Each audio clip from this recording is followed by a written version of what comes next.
6 മണി തുടങ്ങിയെല്ലാം വെള്ളമാണ് മോനെ. വെള്ളം ഈ അറ്റം തുടങ്ങി അങ്ങേ അറ്റം വരെ വെള്ളം നിറഞ്ഞടിക്കുകയാണ്. ഒന്ന് ചവിട്ടി നിന്ന് ഒരു മരുന്ന് കഴിക്കാൻ പോലും ഇറങ്ങി വെള്ളത്തിൽ ഇറങ്ങാണ്ട് പറ്റൂല.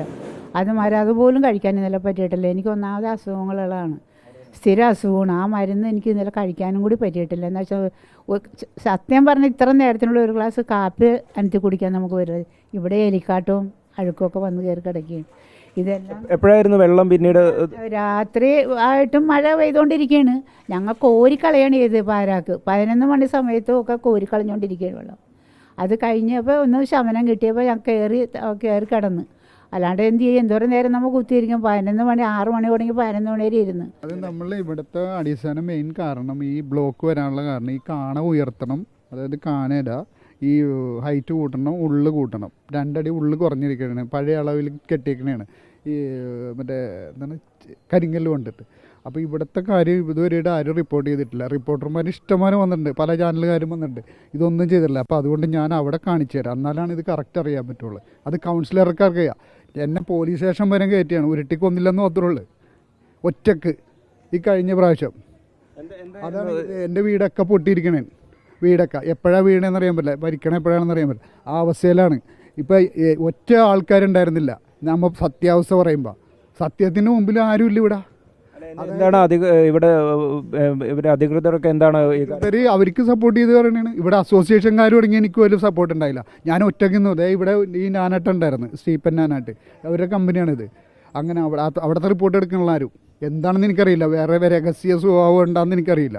നമ്മളിവിടെ വെള്ളത്തിൽ ഇവിടെ പാർട്ടിയില്ല, ഒന്നുമില്ല, എല്ലാവരും അനുഭവിക്കണതാണ് അല്ലേ?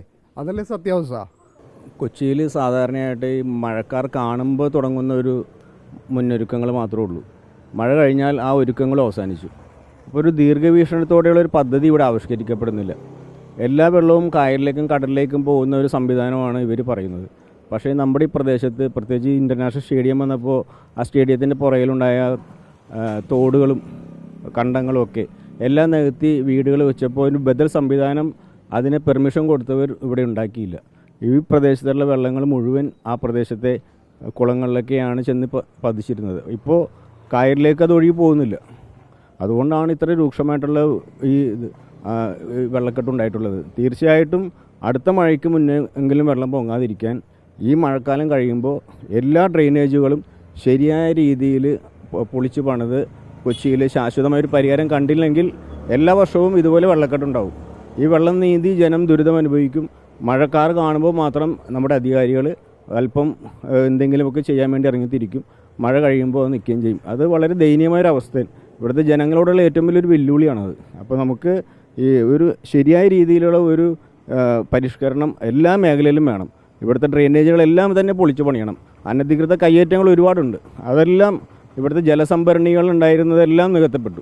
അപ്പോൾ അതിന് ബദൽ സംവിധാനം, ഇതിന് അനുമതി കൊടുത്തവർ തന്നെ കണ്ടെത്തണം. ഇവിടുത്തെ സാധാരണക്കാരെ ഉപദ്രവിക്കുന്ന ഈ പദ്ധതി ഇവിടുത്തെ ഉദ്യോഗസ്ഥരുടെ അധികാരികളുടെയും ഭാഗത്തുനിന്ന് വലിയ വീഴ്ചയാണ് വന്നിട്ടുള്ളത്. അത് പരിഹരിക്കാൻ തന്നെ വേണം. നഷ്ടമെന്ന് പറയുന്നത് ഇത് എല്ലാ വർഷവും എന്താണ് മഴ ചെറുതായിട്ട് തുടങ്ങുമ്പോൾ തന്നെ ഈ ഏരിയ, ശാന്തിപുരം കോളനിയിലെ ഈ ഏരിയ മുഴുവനും വെള്ളം മുങ്ങിക്കിടക്കലാണ് എപ്പോഴും. അതെ, നമ്മൾ ഇത് ഇവിടെയുള്ള അധികാരികൾക്ക് പറഞ്ഞു മതിയായി. ഒന്നാമത്തെ കാര്യം കാണാൻ മൊത്തം ഇതായിരിക്കണ കാരണം വെള്ളമൊന്നും മര്യാദക്ക് ഒഴുകി പോണില്ല. പിന്നെ ഈ വെള്ളം കയറി വന്നു കഴിഞ്ഞാൽ പിള്ളേർക്ക് ഹോസ്പിറ്റലിൽ കയറി ഇറങ്ങാനേ നേരമുള്ളൂ നമുക്ക്. അങ്ങനെ ഒരേ ദൂരങ്ങളുണ്ട്. ഇതേ നഷ്ടങ്ങൾ എല്ലാം പോയിരിക്കണേണ്. എല്ലാത്തിലും വെള്ളം കയറിയിരിക്കണേണ്. എല്ലാ ഫ്രിഡ്ജും വാഷിംഗ് മെഷീനും എല്ലാ കൊല്ലവും വാങ്ങാനാണ് നമുക്ക് നേരമുള്ളൂ. പിന്നെ എന്താ പറയാൻ, പറഞ്ഞിട്ടും കാര്യമില്ല, ആരോടത്തും പറഞ്ഞിട്ട് കാര്യമില്ല. ആരും ഇങ്ങോട്ട് വന്ന് തിരിഞ്ഞ് നോക്കണമല്ലോ ഒന്ന്. അവർ ഇപ്പോൾ ശരിയാക്കാം. ഒരേ എന്താണ് നമ്മുടെ ഒരു ഇലക്ഷൻ വരുമ്പോൾ വരും, ഇപ്പം റെഡിയാക്കാട്ടാന്ന് പറഞ്ഞുകൊണ്ട് ഒരു ഒറ്റ പോക്കാണ്. പിന്നെ ഇങ്ങോട്ട് ആരും തിരിഞ്ഞ് മര്യാദക്ക് നോക്കണില്ല. ഇതെല്ലാ പ്രാവശ്യം നമ്മൾ അനുഭവിച്ചുകൊണ്ടിരിക്കണമെന്നുള്ള ഒരു ഇതിൽ ഇരിക്കണേണ്.